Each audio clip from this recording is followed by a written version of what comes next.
आधीच मला भाकरी बनवता येत नाही आणि त्यात ही पण तुटली. Hello guys, welcome to my mini vlog. सकाळी अंघोळ करून घेतली व महादेवाला पाणी वाहलं. ते म्हणतात ना, एक लोटा जल सारी समस्या का हल. तुळशीला पण पाणी वाहलं आणि अगरबत्ती पण लावली. सकाळी देवाची पूजा केली की दिवस अगदी प्रसन्नच. नंतर कचोरी व दही याचा नाश्ता करून घेतला. नंतर लागली जेवण बनवायला.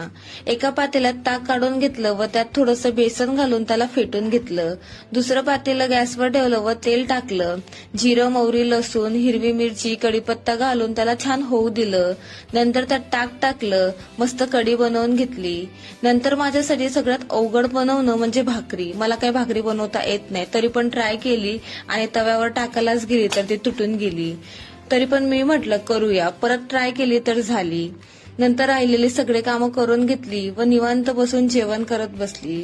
तुम्ही पण या जेवण करायला. चला तर भेटूया पुढील व्लॉग मध्ये. बाय.